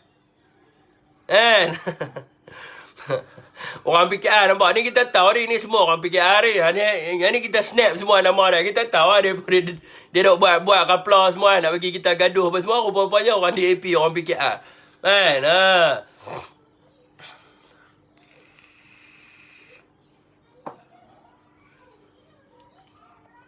Saya nak tanya, ceritalah kat saya. Bila PKR ditubuhkan dan sewaktu ketika sebab Tilam kena angkut masuk court, betul ya? Winston and Casey, parti Tilam tu Fik kan. Semua orang tahu sebab apa PKR ditubuhkan. PKR ditubuhkan kerana nak buktikan Anwar Ibrahim tak salah. Tu saja, bukan demi rakyat. Kenapa kita nak bodohkan diri kita nak kata PKR tubuh ni? Sebab itu daripada dulu sampai sekarang Anwar nak jadi Perdana Menteri. Anwar nak jadi Perdana Menteri. Ada tak perjuangan lain selain benda tu? Tidak ada. Sebab apa? Prinsip utama dia adalah Anwar nak jadi Perdana Menteri. Itu saja.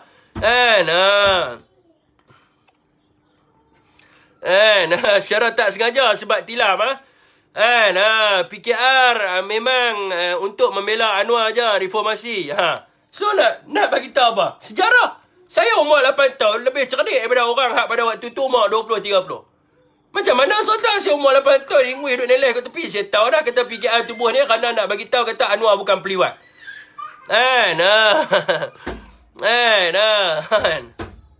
Sekian tuan Bye.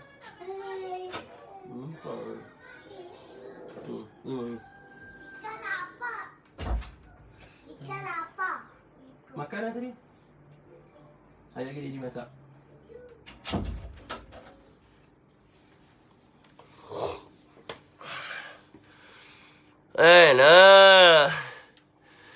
Nurul Izzah puteri reformasi ya.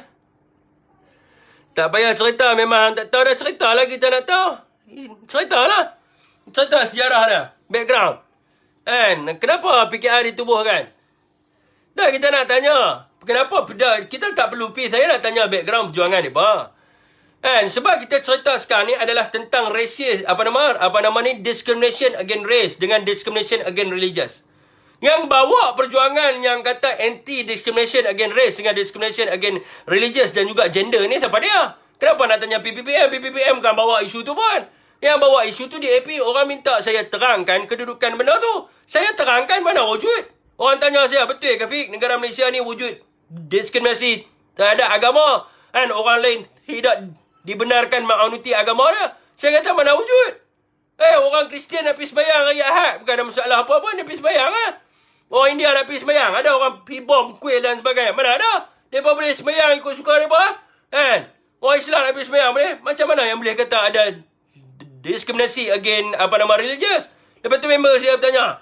Dia kata ni mereka kata betul yang Malaysia ni ada penindasan kaum. Saya kata lah. Penindasan kaum je ada apa? Ada juga anggota polis yang bangsa Cina, bangsa India. Begitu juga dengan nurse. Nurse pun ada nurse India, nurse Cina.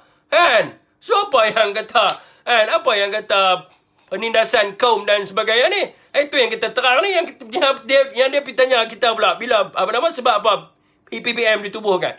So kita nak cerita hari ni. Agenda yang dibawa oleh DAP dengan PKR ni. Bukan ada apa. Tak ada apa. Pembohong ya. Pembohong. Faham tak? Tidak wujud pun tentang yang kata tidak dibenarkan menganuti agama. Tak, mana pernah wujud pun tentang penindasan kaum dan sebagainya. Tak pernah wujud, sedangkan mereka yang buat benda tu. DAP yang buat 1969. DAP juga yang bawa kepada isu perkauman dan sebagainya. Sebab tu saya kata, sebab tu saya tanya. Mereka ni parti dua-dua hak tubuh ni atas sebab apa? Dua-dua parti hak tubuh ni semua atas sebab perjuangan individu. Dia bukan sebab nak bawa orang Cina dengan orang India ni. Ni tuan-tuan, parti PKR dengan DAP ni dah berapa tahun dah duduk dekat Malaysia. Saya nak tanya tuan-tuan, berapa ramai milenial daripada bangsa Cina dan juga India yang mereka bina? Berapa ramai? Ada tak? Mereka cuma ambil isu-isu macam contoh Indra Mutu, isu yang berkaitan dengan agama, yang berkaitan dengan bangsa, supaya apa? Supaya menimbulkan persepsi, supaya orang Cina marah, orang India marah. So, mereka boleh dapat undi. Tu saja. Bukan kata mereka bantu orang India, mereka bantu orang Cina. Apa benda yang mereka bantu? Apa benda yang mereka bantu dekat Pulau Pinang? Bukan semua mereka orang senang. Ada susah pun dah. Ada angka-angka yang jual tepi jalan, yang jual kotiau, yang jual ABC. Semua drive Mercedes lah. Bukan semua drive Mercedes. Macam mana ketua menteri boleh beli Mercedes sampai berapa ratus juta? 600 juta. Macam mana? Masih orang kata masih ada orang India hak jual tepi jalan dan sebagainya. Tu saya kata, depa ni semua parti sampah tak guna ya. Depa sengaja bangkitkan tentang isu ni, tapi depa ni sampah. Depa ni berjuang untuk diri sendiri. Depa bukan berjuang untuk negara. DAP bukan ni. DAP dia dah bawa perjuangan Lee Kuan Yew. Untuk orang juga, individu juga bawa perjuangan Chimping, nak bawa perjuangan Lee Kuan Yew, semua individu. Bukan berkaitan dengan negara. Macam tu juga dengan Anwar Ibrahim. Dia tubuhkan parti untuk apa? Untuk diri dia, bukan untuk negara. So nak nafikan apa? Sekian dah dia sangkut banyak sangat ni.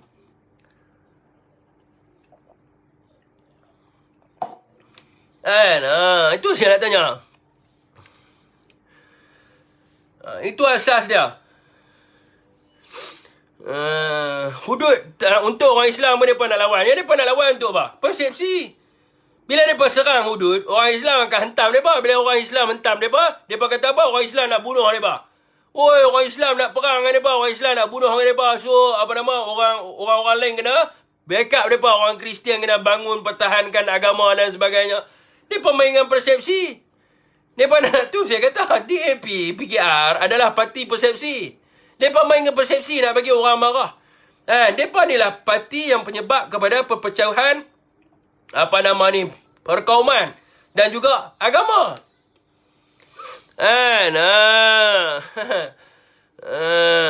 Okey tuan-tuan. Ada apa? Saya rasa jelas dah saya punya penerangan malam ni ya. Dan saya harap tidak ada dah lepas ni. Buat masa ni kerajaan Perikatan ni bukan Perikatan. Hantan tu adalah daun yang buat laksa. Perikatan Nasional. Perikatan Nasional masih ramai lagi orang Melayu. Cina, India terus tertipu dan termakan dengan pembohongan dan propa PKR dan DAP King of Racist. Betul, King of Racist and King of Propaganda. Mana ada orang mati kat dalam negara kita ni? Mana ada orang Cina kena bunuh, mana ada orang India kena bunuh. Pembohong. Tuan-tuan tengok laporan dia tuan-tuan pun nak tergelak setiap minit orang India kena bunuh lah. Setiap minit. Kamu dari umur 8 tahun sampai sekarang ni bodoh macam pandai. Mula-mulanya aku simpati kepada kamu. Tapi ramai yang menyampah kat kamu. Okay, tak apa Pakcik Arifin. Pakcik menampak. Pakcik tunggu juga live saya. Kan? Okey lah tu Pakcik kan. Tapi hakikatnya Pakcik Anwar tubuh parti untuk diri dia sendiri. Kan? Kalau Pakcik rasa perjuangan dengan Anwar tu adalah rasa satu bentuk perjuangan. Tu masalah Pakcik. Negara kita negara demokrasi. Saya ada freedom of speech. Saya ada kebebasan bersuara. Saya boleh cakap apa yang saya nak cakap. Tapi atas sudut demokrasi, Pakcik berhak memilih. Pakcik Arifin boleh pilih. Kalau Pakcik rasa PKR tu adalah satu perjuangan, Pakcik undilah PKR. Dan saya pun tak cakap di sini, Pakcik, siapa semua orang PKR, orang DAP semua masuk bersatu. Isi borang bersatu. Tak. Saya tak cakap. Tapi kalau Pakcik rasa, saya bagi persoalan. Saya timbul persoalan. Kenapa PKR ditubuhkan? Kenapa DAP ditubuhkan? Saya timbulkan persoalan. Kalau Pakcik rasa DAP adalah satu perjuangan. Kalau Pakcik rasa PKR adalah satu perjuangan. Tu terpulang kepada Pakcik. Saya tak boleh nak kata, Pakcik ni bukan perjuangan Pakcik. Dan saya tak berhak untuk kata tu. Sebab itu adalah hak dia Pakcik. Bila kita sebut demokrasi, tu hak dia Pakcik lah. Kan? Pakcik boleh kata, oh saya rasa Anwar Ibrahim adalah satu perjuangan. Terpulang lah. And it's up to you. Tapi saya tak boleh nak kata kat Pakcik bodoh ke apa. Saya tak boleh kata sebab tu perjuangan Pakcik. And Fit isu GPS tentang MA63. Kan? Isu apa? Isu apa MA63? Bagi tahu sikit, bagi clue sikit. MA63 saya hafal. And cuma bagi clue sikit kat saya. Apa masalah? Kan? Bunga kantan kan? Bunga kantan. Bukan daun Bunga kantan ni buat laksa.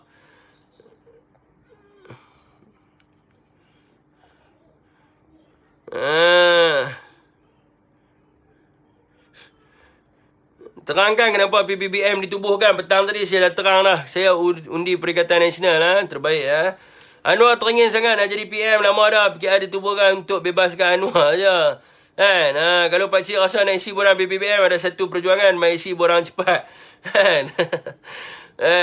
Ni berkaitan dengan MA63. Apa benda? Perjanjian kembalikan hak Sarawak. Kan? Saya tahulah MA63 tu memang perjanjian kembalikan hak Sarawak. Apa yang mereka minta? Apa yang mereka minta adalah MA63 tu. MA63 tu ada banyak tu. Kan? Ada tentang cukai, ada tentang apa lagi. Apa hak yang mereka minta? Kan? Saya tak ada tak ni Kok isu Ponorogo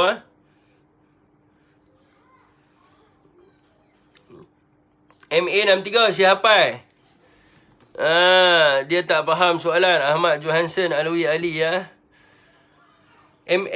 Malaysia Agreement 1963 saya hafal. Dia punya dokumen asal dia adalah dokumen 10760, iaitu dokumen yang digazetkan di United Kingdom. Isu minyak, okey, isu minyak kerajaan dah bagi dah. Dan kerajaan dah bagi dia, itu saya kata MA63 ni isu royalty sebenarnya. Dia bukannya isu tentang macam dulu DAP nak tukar tafsiran persekutuan. Tak ada kena-mengena. Sebab kalau tuan-tuan nak baca perjanjian MA63, kalau ada orang Sabah Sarawak di sini yang nak baca dokumen dia, semua saya ada. Start daripada perjanjian Hobart, start dia pergi kepada Intergovernment Community, agreement nombor 10760 United Kingdom. Semua saya ada agreement dia. Kalau you baca kat agreement tu, you pun tahu. Tak ada kena-mengena macam DAP dengan PKR dua cakap. Untuk MA63 ni, kita kena, macam-macam benda lah kan. Isu dia adalah tentang royalty je sebenarnya. Isu yang paling utama dia adalah hasil. Sebab di dalam tu, dia sharing. Dia share. Maknanya yang jadi isu sekarang ni adalah mereka tak dapat hak mereka. Bila mereka masuk di dalam persekutuan, mereka masuk sebagai rakan kongsi. Bukan mereka masuk jadi hamba abdi. Mereka masuk sebagai rakan kongsi. So, apa kekayaan yang diambil daripada negeri Sabah dan Sarawak kena pulang balik kat mereka sebagai sharing partner. Sekarang ni apa yang jadi selama 64 tahun, mereka jadi sebagai hamba. Maknanya mereka kerja kepada kerajaan persekutuan, so mereka tidak dapat benefit mereka balik. So, tu yang menyebabkan mereka marah. Itu ya. Saya duk kaji tentang MA63. Mereka duk cerita tu sampai ke batu lah apa lah. Saya kata mana saya duk gaduh dengan profesor tu JC Long lah, apa nama lah, macam-macam lah. Sampai duk maki kat saya, panggil saya macam-macam Harry Potter lah, budak bodoh, tak ada sekolah lah. Saya kata tu ada seorang profesor Profesor opsi. Last kali kena dengan saya pisang bodoh macam tu. Sampai lah ni tak bayar. Sampai hari ni dia tak balas balik statement saya. Saya kata, hampa tak payah sembang. Malaysia Agreement 63, semua dah buat dah. Semua dah ada. Kedudukan Sabah, Sarawak, semua dah ada. Hak tak ada apa benda? Hak tak ada royalty. Hampa duk cerita. Sebab tu dalam kes mahkamah, duk cerita tentang ulak sawah, cerita tentang hasil bumi apa, tiba-tiba nak tukar perkataan persekutuan. Apa kena mengena persekutuan dengan royalty tu? Tak ada kena mengena. Tidak ada kena mengena. So itulah yang mereka tuntut. Itulah yang mereka tuntut. Saya ada agreement. Sebab tu saya kata, orang Sabah Sarawak jangan tertipu. Ni macam apa? Ju Fazli yang kena tangkap baru ni. Dia cerita apa?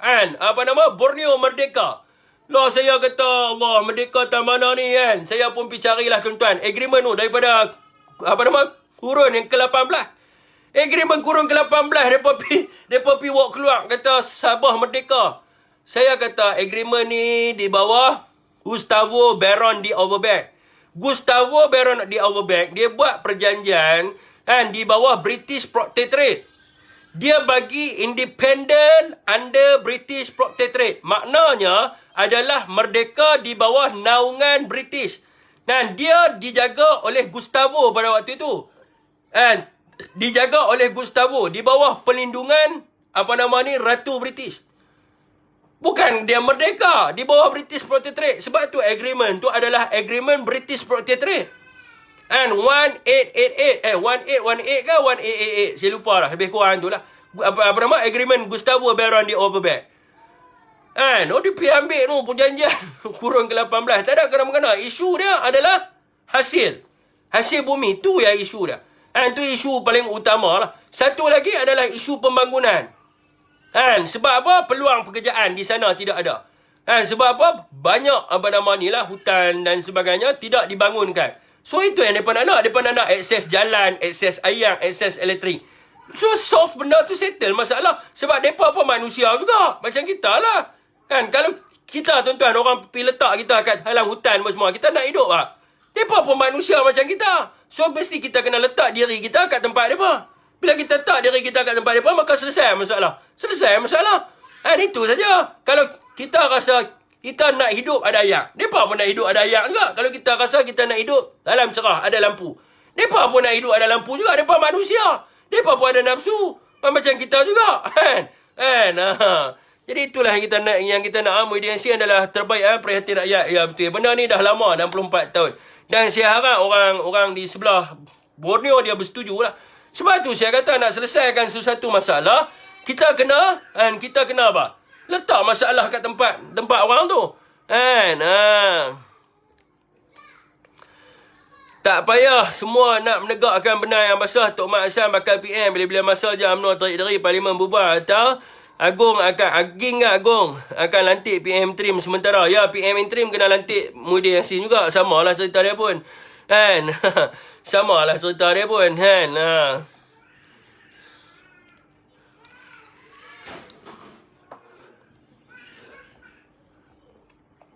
Okey tuan-tuan. Ada apa yang lain tuan? Saya rasa setakat tu saja kot untuk malam ni. Ke ada lagi apa-apa yang perlu ditambah yang kurang, yang lebih Presiden dah suruh tarik 24 jam sampai ke... Lepas tu dia tuduh aku fake account. Hari aku ikut live dia, dari orang tengok live dia tak sampai 50 view siapa dia ni.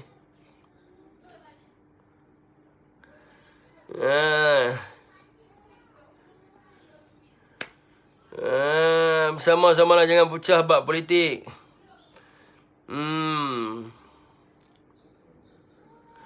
Nombor badan 1146. Apa benda ni nombor badan 1146 ni? Tolong ambil alih Sat. Tukar maki siapa yang komen dengan Kaldan. Nak keluar Sat. Keluar pergi mana tu? Kalau kita bagi kemajuan, bila mereka maju akan pijak pula kita. Jalan terbaik, jangan bagi sebarang kemajuan. Baguslah. Tak bagi sebarang kemajuan. Apa benda negara demokrasi? Itu bukan negara demokrasi. Itu adalah negara komunis. Macam Korea Utara. Dia bagi rakyat dia susah supaya rakyat dia tunduk kat dia. Demokrasi. Kan, orang kata apa, memang kita kena bagi sama rata lah. Kan, mereka nak pijak kepala kita macam mana? Mereka hanya pegang 1/3 saja kursi parlimen. Macam mana mereka nak pijak kepala kita?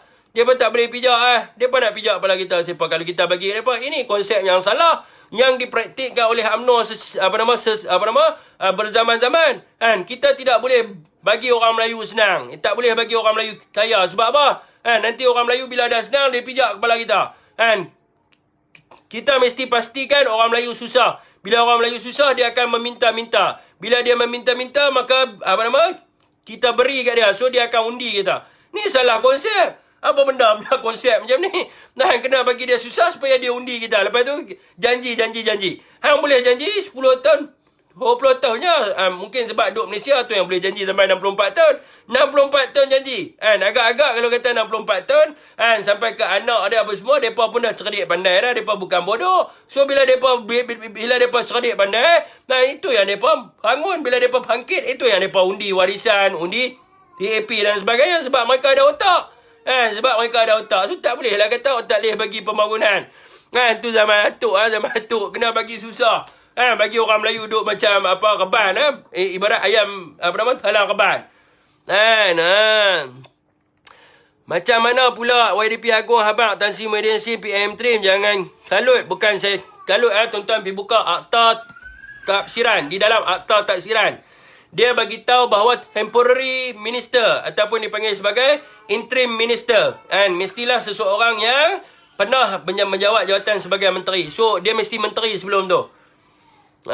Jangan bagi orang Melayu pandai, nanti mereka boleh ambil alih tempat kita macam cerita Hodak Langat Singapura. Betul ya, semua bodoh semua tu kerja. Itu yang jadi habis semua, jadi negara kita jadi macam-macam tu. Datuk Muhammad Hassan pakai PM ke-9 dak, kena kena banyak orang kata melihat ni lah kepada Mira. Kalau kata Mak Hassan dia kena mirror dia sendiri lah kan. Kena mirror. Dia ada banyak mirror tuan. Dia ada mirror yang bila kita mirror, dia akan ikut depan. Dia kalau A, dia akan jadi A. Dia ada mirror yang dia akan bila kita tengok A tu duduk di belakang. Dia ada banyak mirror dia lah. So kita kena tengok mirror yang betul. Kalau kata Mak Hassan tu dia lari jauh sangat lah. So tu yang macam Datuk duk bagi tahu tu. Dia duk kata kena tengok mirror yang betul kan. So kena tengok mirror yang betul lah. Okey tuan-tuan, setakat tu saja untuk malam ni tuan-tuan. Wabillahi taufiq wa hidayah. Wassalamualaikum warahmatullahi wabarakatuh.